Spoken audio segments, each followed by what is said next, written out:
Mayam Kurumzari, Adom Biribus Impact News ni ay Joyshree Usham na Impact News ki Manung Hunda da Taram Nokchari. How kiba pung kunmari ngarang ayuktagi okay na incident si mayam mathingnare ngarang khwaidagi nungaitaba incident haragana dolai thabi gi scuffle dolai thabi da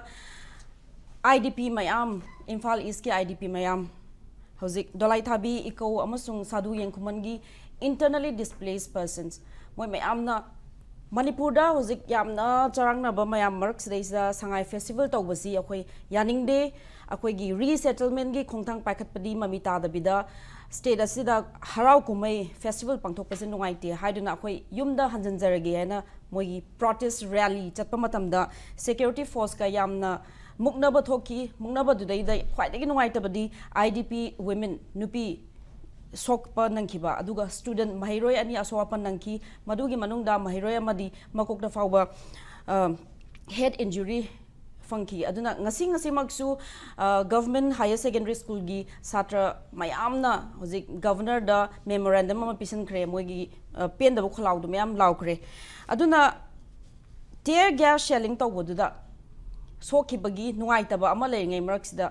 Sagolmang CHC mamang da muka tear gas security personnel la caption bazi akhoi paumina lorpa footage direct urabani masi akhoi haizen basnate campus manung da caption bazi mayam urabani masi miyam na nuaitaba pendaba mayam di phongdok narakli adubu akhoi Manipur da leiriba hoje ki present PR administration azina IDP singi mogi resettlement gi damakta lokhat pa khongthang di mami ita ta da ba December fawa da di moi mayum da hanjal halagani habagi pausi akoina tha kharagi mamang dagi di dum ta duna lakli adubu handak ikhang khangdana sangai festival chahi ani leblura matung da smaina pangthokani habal lakpas re is da internally displaced persons sing moi myam pen da myam phongdorakli akhoi gi damakta akhoi yaifana bai damakta khongtang paikhat pidraga ke da bogi damakta sangai festival pangthokadoribano hana resettlement hon biu adui matung da festival ji pangthohan biu haibegi adugumba request plea myam akhoi na thengnare aduna Handaki sangai festival je ngasi ju adum chathari makhata na chathari masi successful oiba oida baduna ama oikhraga aduna Manipur da khoigi conflict ki unrest sigi resettlement ki crisis si leiringai marakta smine festival pangthokpa je humanitarian crisis oire haibatare aduna masi ki pendaba kholang mayam leiri aduna ngasi akhoina khana jagdawri ba topic asi protest for right to home isagi yumda hanjanjage haibegi damakta lambi da thoktuna kholau lauraga security personnel singa mungna kigadra isagi yumda hanjage haiba matamda lenga ki permission loki gadra security singi permission loki gadra karigumba khoi hanjanbada masi akhoi safety gi damakta fatre haiba taraga di karigi damakta isagi yumda hanjan hannabai damakta lengak na khongthang paikhatri bano karigi damakta festivity do rom doina harau kumai rom doina mai onsili bano haibegi pendaba kholau mayam amadu akhoi ngasigi episode asida puzarake akhoi gi expert guest na panelist na ahan bada ke right makta election biri oza Dr. Dhanabir Laishram social scientist oza butaram nokchari may I thank the election biri oza Khuraijam Athouba Convenor COCOMI Oza Taram Nokchari, and on my extreme right, Lengchin Biri, Manipur gi irang asida internally displaced person oiriba. Oza Koijam Sarat Meitei, Convenor Apex Committee of Victim Villages, Imphal East. Oza Taram Nokchari. Ngasigi discussion of Dr. Basi Han Badai, common question ama akhoi panelist miyamda, panel member miyamda hangzage. Question azi ngarangi dolai thabigi incident se masi isina kari nobo uli base. Akhoi Manipur gi lengak or center or Manipur gi lenga asina akhoi IDP sing or Manipur gi awana tarba sing gi damakta kemta khanbidre just festival do pangthoga loire haina khalabra moi gi resettlement gi wafam ji lumna lobidre han logdoribra ahan bada ozadana bi dagi wafam khara khangjake Joyshree lumna logdabadi su lortram su lortre ko lumna logdabaje sai ani makhai ahum yogdormen question je IDP sing je kari hok tori no na hangadi akoina aigi yumama le sajaba hingol ma leijaba je pangam janti es pangam janti odaigi hingol leijari ba yum leijari badu mai thado ya tanthore chele ko aduga khoi upuman bam de leire khoi upuman bad leitraga na pulab ma khoigi no nini ga leiba yaba dadi phaba rescue matam daga mai leiba yaba aduga madu koi transit house hoina di leina deba transit ti oini basically ma adudagi adum changdoi ni mayum se ko aduda loi yanani si transit ki leibani matam kharagi sida leiramaga yum changdoi na du yana bane ba ada sangi sahi jamna ko sahi o maya changjalak pasda di sang nungai ramoi ko aduda nungai tabdu da sagi hangbiri sida karigi damakta sangai festival gi mayok to tori no harise sida sangai festival to bai basigi indication jina santi leire habne ba ada IDP sing nai namu santi leire ko yum changage sine chumdra ada santi leire haram ni na ko yum changage si landaba mane ba ada sarkar na santi leire harisina karida lei no haba wang du di mayam tholi dana aida IDP sing yum da changabra ani subada highway si community ama success chat pangam dangi lei salal labra ena question do kan de akoi gi santi ji nomai kamna bale pakhak na santi ni haragadi lo ubada a thaina Vietnam da Cambodia da to bod mai nomai sangaga uribra edi santi leina khalaga kumai rom da changpado ada kitang warawa ada paisa du ju sangai festival se 2010 dagi horpa matam da ko ahan madudi tourism ki festival oina sai ani pangthok ko matungda sangai ki title ji pira horpa 2010 ni dana 2010 ding asi bo lak pusi sum yeng kanda ahan badadi krorom phade kai bisa jiko adai di kharka sum yam khala kror ni ohum manga tare sum targa ngasi je tram ngane ba kror tram ai simam ji sawi ko abada mayamna wanari sina khoigi inmate sing ji nong de lupa marfu mari pini ga haiba somdana kumai rom da pisa mayam ma puthok pagi pot ka dusu warona bagi sang je wange ba aduna ni Chojampur da sangge to boy je mong mani ne ade kambu bi changni dolai thabi di changni ga to roi je protest to roi je mong mane ba soidana ngarang dolai thabi gi duju khoi gi mi angang mari ma nupi ga thar mari swe da mari soga hoi police bi da ni swe ko nipal amdi phajile adugi posit mai chamana na te de judum khara anium loi soi ne bana tra aduna dolai thabi ko dolai thabi ne iko ne leitan pokpida leibanga tani den hojiki je ko saji waga song mung li kem de leijabane ba aduda muigi se akoina Joyshree sta yeng ba yawam lari se hanjin ba yawa khatang transit oina khar kuina leiba yawa maham leiri ba tasing made hanjin ba yawa je pai bo ani ai sar om to ba ani di hanjin ba ai khale ba kairida yum mai chak tab su yawri semjal laga yagada ba loi chak na te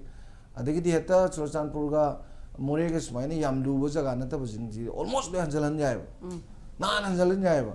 security fee ni aduga semjin chajana pisa pi ni hojikan di yum mama je sab je pisa ju am changna dre dana ko tom yam du ma to ga do bu su urak tab jine sida khangma ga mazan te ba khangma ga ngam mazan te di akhoi lenga ko jingna moi da thok to khan da bane ang tang tumam dai da governor ju ngai ne if that is happen to me na engon da tho di kam do ga da ge na tang khal di khang ga yes thank you oza break mamang da second round amung lak chage mathang gi wanga se hak oza koijam sir ta lak chage oza hojiki ngarang gi dolai thabi gi incident leire dagi phogak choi khai Churachandpurom da akhoi yum da hanjin jarage hena chat pegi thongdok su leikre aduna common question oza sigi incident ani sina takli baje kari no hojiki akhoi gi lengak sina IDP sing je pura na thaire hena laurabra masi akhoi humanitarian crisis se adum leire hena asaina aham da thamdini wa pamsi akhoi si tasena state government jina akhoi IDP jinji mirai re ji 100 misi sume ai jada ko maramdi akhoi gi awabaje ngasi pariba piar le ngaksina akhoi awabe su ubirataba maramdi akhoi ju protection amna tawaya adubu akhoi na moida demand tawriba governor da chief secretary da dagi DC da any department da akhoi na member dam kayam pisalaga akhoi gi watliba haidare angangi laik tambigi bu oiro dagi akhoi gi leiriba dagi hujusi leiriba situation lekem da leiriba fibam haidare ko adagi angangi schooling gi do urju anala gi do urju haiba demand ji moida kona every time moida tum moida pire sum lakpa ado akhoi ju moina akhoi khanari tawroke haraga moina sum tawrokta ba haidare tawrokti mathak sida muka akhoi gi hana akhoi gi vegetable ge 80 rupees pirama ganda plus ration money ne hana pa mari hapkala gan the pisala pugumba aduju hana moina pra clearly oina नोगी Hana Cheng पिरम तो पिररोय अदुई मथक रुपा मरी हापगा 84 ने मतलब सबसलनी highway वाफमजु थमदबिदा Moina याने मुंगदा अखोगी करी हाइदारे अखोगी committee मसा मसा अखोगी तोंगाना लेबा हाइदारे अखोगी ITP ना कमिटी पाइदबा अखोगी लोकल की मेंबर ना अखोगी रिलीफ कैंप चलाइबा सुम बजिंगजिदागी तौरगाना मोइना कलेक्शन तौरगाना 84 रुपीस कापपगी सुम खोइसाउना लेरकबा अदगिदी अखोइना रिलीफ केंद्र लेरिबा अखोगी आईडीपी सिंजिना मसागी हाना मणिपुर की निंगतंबा मतुंगा अखोजी हंतक्सी 2023 की 3 मे दगी लांजे हौरे औरिबसी तसेंगनारगदी मसी अखोई प्रजाना नते सेंट्रल स्टेट गवर्नमेंट ना मोइना मतमसाना लांजी फजन मंगमहौदबा मोइना अखोईसी तोंगाना स्टेट सेंट्रल गवर्नमेंट अमति स्टेट गवर्नमेंट से मानरागांदा अखोगी मेइतेई एबा जाति से तोंगाना इंथोगांदा कोकी गी ओइबा तोंगाना सेपरेट अमा तारहनगे हाबगी मोंगद्रा सी तौरगा अखोजी ngasi bauda SA IDP मोइना रिलीफ केम दैजैनेबा अखोगी खोलाउजे तारक्तबिदा मोइना थायाइना थमगांदा अखोगी मणिपुर प्रजासिंजिदा अखोगी मणिपुर से शांति लेरे इंग तपे इरांग लेत्रे आई ममांगजु अखोगी सिरोई फेस्टिवल पांथोखरे अदो हंतक 2025 नवंबर 21 जिदा संगाई फेस्टिवल तौनिगाने तौरैजिदी यामना अखोइदा खोरांग खोइसाउना बाइदारे अखोइन हाइना कछु काइदे स्टेट की फेस्टिवल नि तौबियु तौबतबु अखोइसी मागी सेटलमेंट तौरगांदा मागी मयुमदा चंगागांदा फजन मपुंग फाना तंथोपियोबा अदु नतबिदा अखोइबुना अखोइगी का पिखरबा का खुमद नंदिला थमगांदा सिंग हवाई खरा पीरगा अंगांग लाइक लाइ सुतंबगी पैसा Moina Hana the state government ना पीने हाबिरमिको अदुजु पीरक्तरे अदगी मेडिकल थारै दुजु हप्ता आमदा दिरक थारै अदुजु अखोगी मतम हेनबा गुली खरा उम परपगुमा अदगी फीवर गुमबगी अदगी लोक थुंबगी खरा परगा खा रुबा लाइनागी दमक्ता अदुदी लेते अदुगी फेसिलिटी अमो लेते मोइना हाइजे खरा लुबगी लागादी नोइ डाक्टर चलोसि अदु ओके यारे कोई चलगे चलीब पोतो मोइना मदुगी गाइडलाइन दो तौरगांदा नोगी फ्री ऑफ कॉस्ट नोगी लाइंग बिनी हाइबगी अदुगी दि लेतेबा कोइ एनी खरा सीरियस ओरगदे कोइ इसाना पुथोक्चरगा इसाना लाइंग बतायबा अदु सुम खोइसाउनबा मयामजिना पेलक्तरबनेबा कोइजे पेनदबदगी अखोइना मसिदी सुमाना सुम तौरगदी यारोय अखोइजे आईडीपी जिंजि पुलप पुनसलगांदा अखोइना हाइबजु ताबित्रे अदुगदी संगाई फेस्टिवल जखोइ बोयकॉट तौरजि हार बोयकॉट तौजबनी अदुइ मतुंगदा अखोइना संगाई फेस्टिवल तौवा यारो हाइबगिदमत अखोइ रेली म चचबनेबा अदगी ओजा स्वाइस रेजा हुजकी बोयकॉट से लाक्ट्रिंगैदा अहानबा फेस्टिवल तौगनी एना लेंगांगना फोंदोरकप मतमदा अखोइना डिपार्टमेंट के साइड तगी ताजबा पाउदा IDP सिंगजु फमिनरगा वरी सारगा अखोइ फेस्टिवल जे पांथोकनी हारगा लोइन यानग्रा मतुंगदा थोकला मतुंगदा सुमाइना मुका नेक्स्ट डे द प्रोटेस्ट की वाफम जे लाक्नी हाइबसु लेरी स्वाइदा खरा मदुदी लेते अखोइदा मदुदी मोइना हाइजनबने अदुगा मोइना होय कौरमबदी याय अदुबो अखोइगी लेरिबा ऑल मणिपुर IDP अखोइजी कमिटी तरुक ले कमिटी तरुक सिगे कोई जॉइंट कमिटी मा सेमे अदो हाइबा कमिटी मा आइगी इसागी एपेक्स कमिटी ता कोई विलेज खुंजा मंगा ने हेबा अदि मोरेगी जु खुंजा मंगा तरुक सोरी सुचामपुगे यावरी कामपुगे यावरी सुमाइना अखोइ ऑर्गेनाइजेशन पुंजल लगांदा अखोइ तरुक ने सेम बने हेबा हुजि लेजे अखोइ मयाम जे मोइना चीफ सेक्रेटरी ना DC ना इन्फॉर्म तौरे चीफ सेक्रेटरी दम उनजेना चीफ सेक्रेटरी उनजेना अखोइ उनबा चलोय अखोइ चत्ती हेबा चत्खिदेबा अदुदा मोइना अखोइदा सुमाइना हाय अदुदा लाए कनोगी इम्फाल स्कीम बो लागते इम्फाल स्किल तामुपीगी खुनगी लाए है अदुदु मोइना लाना संदोपनि मरमदि मोइना लाइदुदि मोइगी कइगो प्रॉब्लम मी लापने है मोइगी चिंगलंबी तबखाइबगी मतंगदा अदुगी वारी सानबगी लापने मोइना फाजल याहनबने नंबर 2 होजिक अदुदा यावी हारिबा कांगबु सिंगदुदि अखोइगी रिलीफ कैंप द लेतबा तोंगाना चाय लेबा कांगबु खरा अखोइगी लोकल कमिटी ना अखोइ ऑर्गेनाइज तौबा कनो हाइतारे अखोइगी रिलीफ कैंप हाइतारे अदुगुंबगी बाय फोर्स ता नोय दुदा चलो चत्रगदि नोयगी चाथुम ककनी IDP मैम गी रिप्रेजेंटेटिव नते अदु पर्सनली ओइना मोय अमदि खक अदु मसाना पामगा चतप नते हेबा ओके यम नोय ओजा सेकंड राउंड लाक्चगे ओजा थोबगी वफम जकर ताजगी सिगी से जोशी कोई गवर्नमेंट की मागी इरेस्पॉन्सिबल ओइबा एस्पेक्टो अदु दुना लोइनमक ओवरसाइट तौथोगा पब्लिक की अवाबा खुदोंचादबा इवन अखोगी ह्यूमन राइट्स वायलेट तौरगा लाइबा अखोगी fundamental rights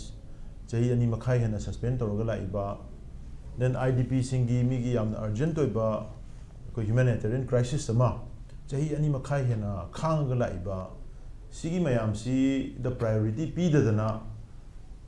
sigi pochi wang da masigi poching si mirai thoga hai tare ne lai thoga extravagant oiba festival amada hena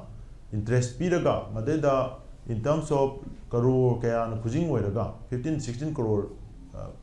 pesa puthoga masi sinnanabagi makhoida laibu madugi moral kano si moral stand si kamai lai no khoi ngai masi responsible government amagi responsible leader amagi natraga responsible administrator amagi tobom thokpa thabak ti sunan natre malengi mina ngakkane mina nokna gane aduga asigi pochida koina karimta haidadana tumina leithoma ba adi malengi miyamna as noi Meitei khunai Manipur khunai angapa khunai ne no hai doine ba ana handaki khoi gi miyamna Shanghai festival boycott tawreisi it's not just about saigi mayam gi pen da dugi mathakta leba asigi apun bagi magi khoi gi miyoy ba khunai ma oina hingbagi maroina India gi constitution gi makhada constitution da guarantee tawraga leiri bai khoi gi right sing se madu malla phobda ko malla phobda khoi si karam mong da lege habdu Shanghai festival da khoi gi ikai khumnaba khoi gi dignity khoi gi pride Manipuri society mona khoi na leirei bese masi loinamak mantik na thoga khoi si panghing da hingba pangcha da chaba khudong chaba khara piraga di ai gi isagi hakka si pangyon da yon thokpa adubu khunai man ukhiba yabagi yamna khudong thiningai oiba moina tesam to ma leba jaide masi India government na Manipuri singsi tesam to ma le moi ware nare khange harise masi mark sida moina yam pamba harau kumai sinjalu masi mi kyam na choi thorki yengsi moi mi khara na yaning da bari phongdok pai ado jahanda ki festival sidi mayam da participate tawdrabani na moi gi test to felore haibata Shanghai festival hujik su kundalan sire ngasi su khoi gi stall withdraw tawgani hedana mi kunthra ga teret kumba ma withdraw tawbiro na moi che thai hai ko tam no felore adu felore pasina kyam na hoida laibuk phawrage hai kanda Manipur miyam si adumaina hekta khoi si isagi ikai khunda base hekta manting na thokpa ojoi tha khara da adege arang ara khara da hekta tawthalaga pummaga puba yaba khunai nate hai base khoina miyam na chap chana madugi khoi kai ta pa khumam di pikre hai base madi ma Thank you Oza handaki break among the second round je hak Oza Dhanabir lakchage Oza hoje khona legally ang pumatam da Shanghai festival je khoi tourism festival of nina Ministry of Tourism dagi magi thadarak pa paisa je masi legally ang matam da haidi ministry amana allocate tawba je earmark tawraga lakpa je masi akhoi khudakta IDP gi damakta or any other purpose ki damakta khaidokpa yade haibasi leibani na sumaina akhoi gi haidi ma je audited oiba magi allocation mo oibani na festival gen thadara di festival siznagadaba amagi welfare project ki hari welfare gi dagi lambi sembagi hari lambi sembai tungan ma khaidorak panina Manipur dadi akhoi di micham na di masi khangde do haidi lenga ki sumaina sikumba allocation lai haibase aduna Shanghai festival je tawdramni na magi turnout su yamna fail oiramni na festival gi kana gada buzu phangdre adui mathakta akhoi gi civilian sing da sunungai taba pen da buzu mayam ma jamam na buzu phawre swise da zade khangjaning baje akhoi gi administration gi maikai de gi communication je yamna sigi failure ama leirabra kamaina situation je hen better handle tawba yaram gada ge ozagi mot khata loina maksida chumme mai magi fan adegi di budget ta kai da kai thokki myam do cross to ya na te ko amaga adu kem kanda fan diversion to busu lei if necessary ko adegi di khoi gi yam na hen budget ta yauraga thok tu le traga to bada le ga di diversion am to nei adei singjen na busu yawi matang budget lai singji da ko ada sida yeng sidi asagi paisa du khaktagi nateba sai festival silo yare ba sinne ngai ja thamu ngale da inmate singjiga unada no ko handaki tawdu sai festival je noi ne it's especially for you say kudumo na mi la mangal ajanu anmari la ajanu moi ticket kakpagi paisa nung sa kari degi di sida la kadori ba donation kai ke torga noi da na teng pang na busu state na puto busu puthe akhoi na to busu tori adu de na miyam na mateng panganji ga na haidana hekta IDP ji da pura focus period ko toroma ba warong na dabsu yai kaino da saunari ji di akhoi gi awaba ji di su yeng bidraga kumai phiong de na thaw yawe ji haibam thokpa ama oiri ba ko se Kashmir da kedogi ge da Kashmir ge ju moi terrorist ka tawkan da moi ju internet displaced person ji leiba ji moi di cheng jupi ata jupi chini ju dum thagi pi ko aduga yum amamda 13,000 per month ne adagidi miji out of 6,000 dane 5,724 thabak direct pi agoi ju si imung myam ji thawlo bisalu ne imung di lising budi na te dana imung di lising tara mu pharoi bagasu adasu nuai phaba kai kai hanjan raga dum hingjabang ngdok su myam yauri sigi data myam pa dana khom dana khotna adagidi hanjan bada thirongna yum kitang semaga yagadaba adagi security personnel khara mpham duda akhoi lehalaga sai ama kai ma sum sakdok changin torga leibe yabaga si khadok khajin torga masi thabak si na na hogadong neba chuk hau hau daba neba thabak si amuk tok daba neba sauri ji ju ko aduna sagi jumeba phandudi mai magi leibadu festival gi ne festival pesa kai thokre na tawdia de na tawju matang matam leidana ko ha na tawde dana ha kobi mung taw kasu tawde ade irang mung tawra tawde dana ado handak sina kari tawino hai kanda akhoi gi PR go shele ba degidi akhoi gi lenga ki popular ga menor madi miyam gi du khara yenga ju khara khalam ju ai ko miyam gi sentiment yenga popular government has the tormo ya ba hoji su moy yong ma ya ama ma tormo ya as a MLA ama yong ji highway or du de MLA sa amana akhoi gi kano arun har du dare akhoi di miyam mi ni miyam na pam du ju akhoi yong dre akhoi di miyam na pam du sat pa ta ne ai ji miyam mi ni na masan dok tam ne ada aduguma miyam du su dok dok de bidata akhoi irang torokanda kaubani wari sabni keno karigumba irang tawba khotpagi inin lamta phangamdraba ba karin tawroiba chawna su dum tawna ba honarakneba aduna thamningi di hana ya mirai thokre hana mirai bagi changja buange aduga mirai dana sumla amagadi ko sumla amagadi hoi mayam ju yor muju yaidana ado ji kasmik ji moi transit home je al sagajani masini amna ado akoi India ki lamari mutane be komedi toris I think sai internet resource person me amse sikumba khongthang jidi Manipur dadi Manipur dadi leibe abdu lehendri ni dra lo ura badu lok padu watho oile ne ba ado di sarkar na suki matik section de si oziki pi ba media gi kano sida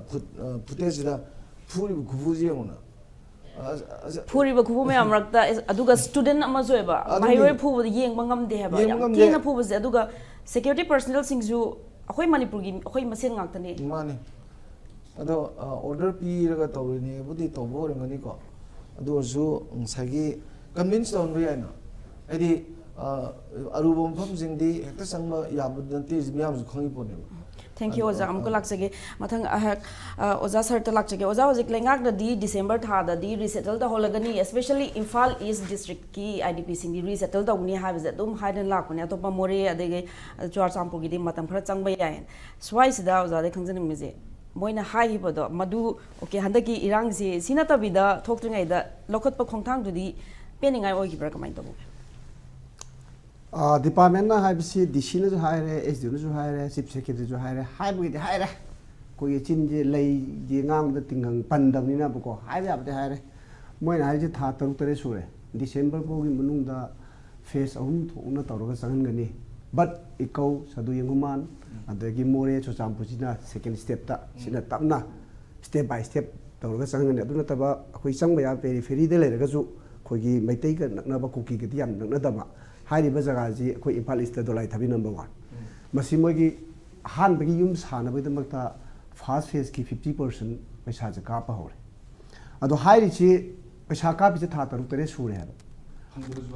फंगदब जु लेरि को अदुबु फंगदब जे अखोई चंगबा यादब अखोई गुम हादा eco जदु युमान सुबिदि फंगद्रि अदगी लाइताम पुपी मोइजि 50% नति Modi 70 90% बो का पा यावरे अदो already laitam pupi hariba mare pachiki di khara yum khara sabde hore aduga dolai tha bhd state government na ra central government na state forcing jina central forcing na buffer zone na thamjale okay thamaju ke sukai de aduga ngasai gi dolai tha bi hariba jaga jidi mogi security jing do khara adai da mogi thammaganda yam laina saba ya po ne ha ado hariba posi ngasi ngarang gi wane te thamanga turki mamang di pesa ka babani adoga chindena adum sa da bida sangalani haraga khoji DC da kawre DC gi mogi mini hall do अत फमिनदना करम मफम जगह जगह दा no security लेरे थमगदी no सिदा लेबिदा खितनोगी safety ओइनी गायना हांगदना खुना मागी पिन पॉइंट सिगी जगह दा हारि बज जिदा पुलिस आउटपोस्ट नतगी स्टेट फोर्स का सेंट्रल फोर्स का मिक्सअप तौरगांदा थमगदी अखोय हारि जगह सी लेबिदाजु अदोगा युम साबगी कनो तबुदाजु याम सेफ्टी ओइनी हाबसे क्यारा हाइरे हाबा अदो डिपार्टमेंट गी तौरनी Sarni संघलनी हाइबा खक्तनी ngasi bo matugi mami je mo ta ati ha aduga ngarang gi protest chapa matam da kuki gi myoy khara ju mafam du da leiba thengna badagi moina kano nokthiba chaithiba torok padagi adugi ju irang khara thoki toki ba mali adu pen da mayam le adagi sangai festival pen da bagi tu di shanti le rebina khu yum hanjal lage na khu sangjabani sangda yam normal si oina khoi moi ga khoi wari sana ga sang khoi je sanga hari ba dolai thabi be se la la ganda original dolai thabi du ji thong du gi awang da la la ga khoi khun ma sam le ba hai jaga si kuki le ba nate akhoi nepali ga meitei ga smana line ma da yum pareng we le ba ne ba son awang lom da khara mamang lom da khara adagi adag awang khara ha ga la ga na khu gi koireng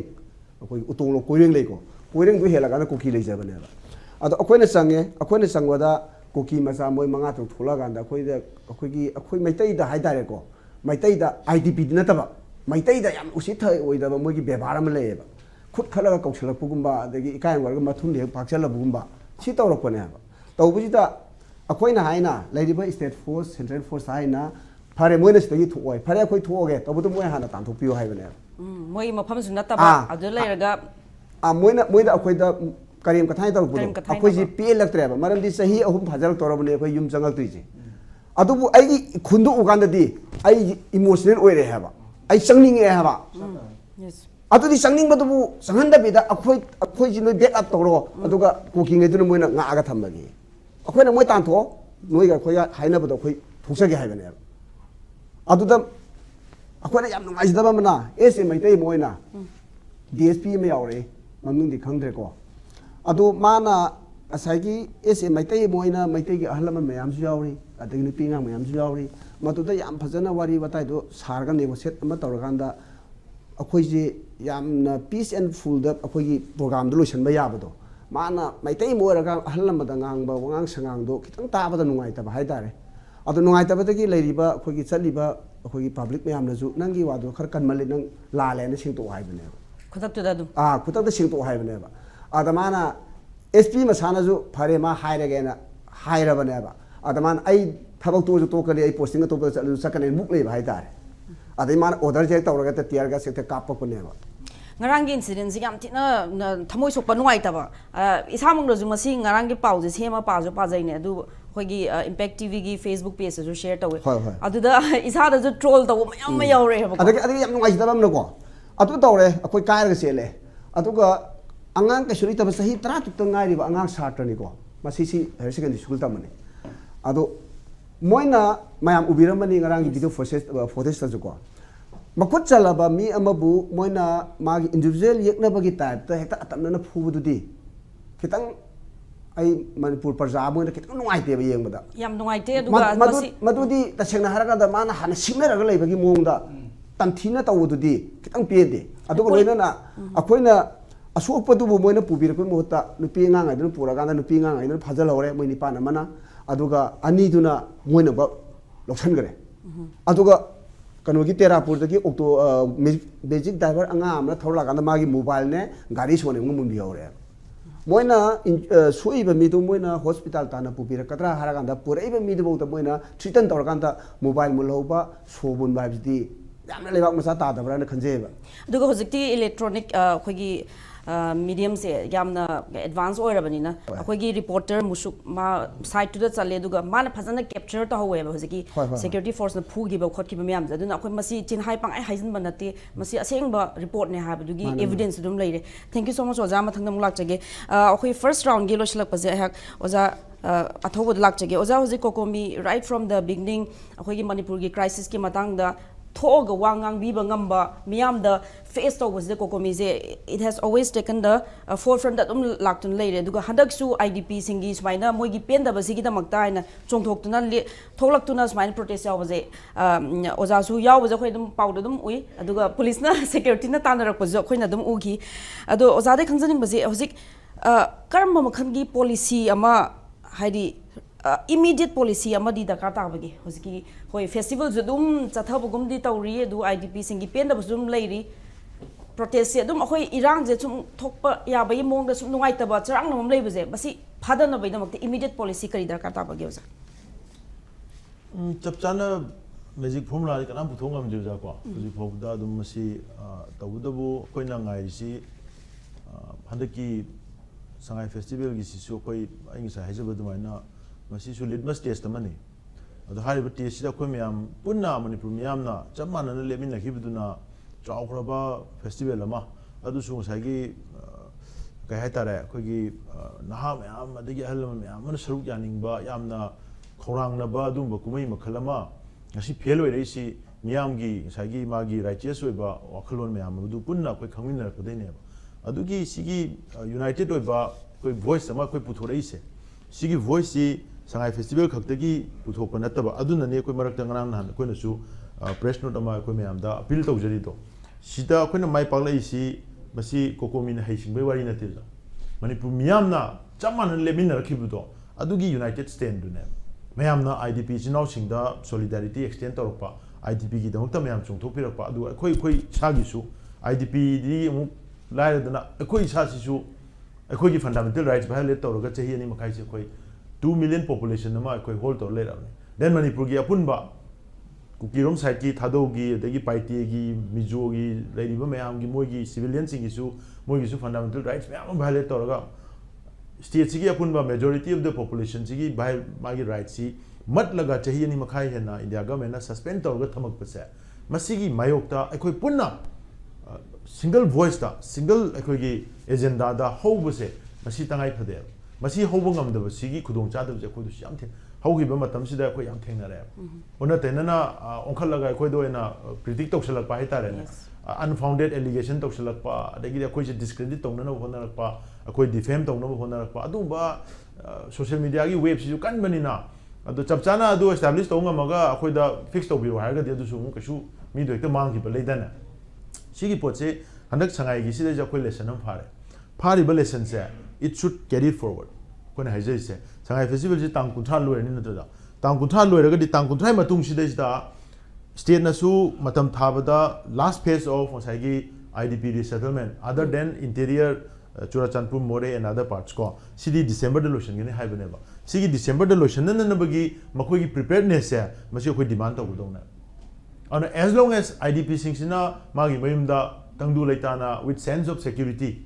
and magi hogi anoba hogi life ama haunana bagi madugi chapchaba kanoma akoida kai hatare chapchaba madugi sense ama akoida phangdi phobudi akoi masi honabadi lepa yadabni na adugi pochi tanana ba December manung side sida hoji aina ngakpudi sa habi duni paisa han joshi nang no yum changa nang yum senjan bi arne paisa kape adu nang changi hagan nga ho changi agiroi paisa ka do ka pai no adu di mingonda karem na ba mibu migi sentiment da lagna ba wena thok tra ba adu di misu sautam ne adai di ngarang changi do kashu thoidok pa nampu da changbo ra su wa lauraga buk changa bani kashu lete then state ki and central ki laiba security forces sing gi moi moral jum tang yeng se moi logic or moi intelligence su yeng se security forces na tawada basi moi primary duty se kaino to protect the life and properties of its citizen natro fundamental mogi duty se mioi India da lady citizen maya Manipur da organ Manipur lady citizen sing gi life and property defend to bune madu secure to bune madu ngak percent bi bune ba IDP sing na mayum da changjar ge hai matam these are very much makoi gi fundamental rights kanam ta na mat pe yada ba malim gi power ta na mat pe yada ba right ne ba India da su police na su mat pe yade court na su yade prime minister Modi na khang kanam ta government na mat pe yaba right na te ba sidi masagi magi human rights ne ba hai ba masigi universal rights hai masi achieve tong na ba makoi na changjar ge hai matam da athingba or ayetpa or akiba piraiba atopa elemento disturb torbe elemento security forces in adune ma thengna ga dawdi makoi na phaga da ba punga da ba phuga da ba kap ga da ba tawga da khudi maksi micham sing sina mayum da hanjarage hai ma yum halak pa yaroina athingba piraiba kangu di ma thak action logo daw ne ba adu logda bida mi gi rightfully chacha ga daw mi du gi ma thak daw ina phuba chaiba toksala ga di what are we အခွင့်အရေးဟင်ဘခုနိုင်ရှိကရမမကကြီးခုနိုင်နော်ဟဲ့ဒူလာဟဲ့ပါအဒူကမဒူတဲ့ထုံနာဖရီပါ forces မယမ်တော့ state forces ဆိုယူနို central forces ဆိုယူနိုအဒူ forces စင်ဒူကြီးမိုင်မကုတ်တူ moral လူရောက်တယ်မခွေ police ဆိုမတိချတဲ့အမွေးတဲ့ accountability fix တော့မထွဲမွေးနာအဒူဝိုင်း treatment တော့တော့တဲ့မင်းမာနာဦးလီဘပိုတူဒီရက်နဘတာ enemy တာ aduga CAC manung da tear gas caption baje madugi footage to khoi phana phangmane ba du adugi hoi adugi du ai su lei ba CAC manung ai su asokpa yeng lei ba adeda adu du ai kona ina SP ga argument tawri se adu da ni kainu nang na sida kamai caption li no kamai to no tong na ai chen tho ga ai se kaw ge kaw chen tho ma ta na re to wari sa ko sala ga mamaning hale adu wari sa na kan da community hall da sorry CAC da asokpa purakiba ahum hana purakiba do ada mayam pullaga leiba aduga moina mi kharam detain tawsan giba detain tawri mi singsi puraga sakhidore haiduna CAC mamang da mi mayam duna security gi gari lagbo se mu thatkenu langna ba tanga moida thadok piu haibagi adu do disperse tawna ba na mu kapak pasida CAC da mi du tillabani adon la kan da mu tasallaba adu tasembudi adu wari sanra kan da di police station da puraga moi medical check up tawraga aduga moidu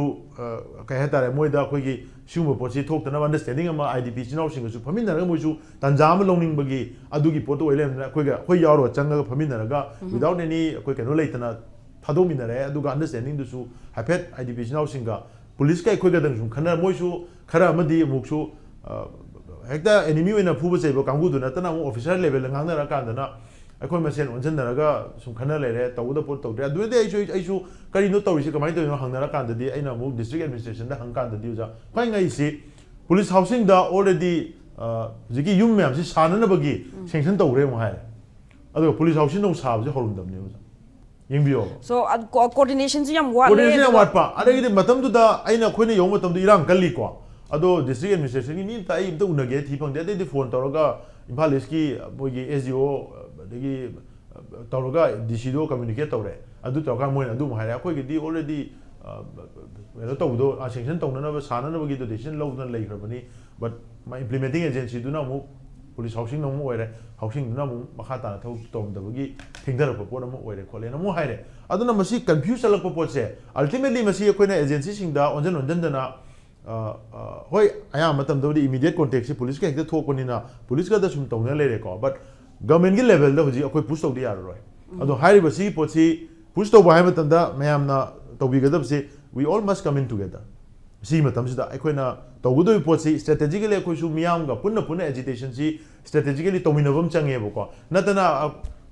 COCOMI ke dole na hangmudu na di yar roi hajari ba mamde sangai festival ju COCOMI ke dole hangama ba akoi mai pa oi ba miyam na chapi da bo miyam na sangai festival chaki da base akoi be lekai miyam na sahi gi moisu club sing ji ja pa lakh pram tanjar mini parking da kari da adu moi ka thoraga haidi leibak tu ko manting da gi do ni moina du lor matam da adu mo sense of akoi gi leibak chi khalaga moina ka thoraga akoi be gi lekai miyam wall club ki citizen club ki kunung lekai gi kaithira sang bi gi miyam sina how to yoro iba to re miyam si gi involvement si la akan da di almost akoi miyam na mai pa le da sumai to da sangai festival loiraga akoi gi issue loi benate issue di le hodu ni sangai festival du di akoi ne yade ha bagi paradu kakiwa ne aduna issue du di sangai festival matum tarak pasida December for we deadline manu sida akoi push tawda bi yaroi madu push tawna na hona matam da akoi apunba sigi same akoi gi momentum myam gi apunba daisen yauna dana akoi unanimously injin ba sigi potse basi injin min na buto adu ngamaga de shoidana khara makhai de akoi mai pa injin mangam ne na I thaja batam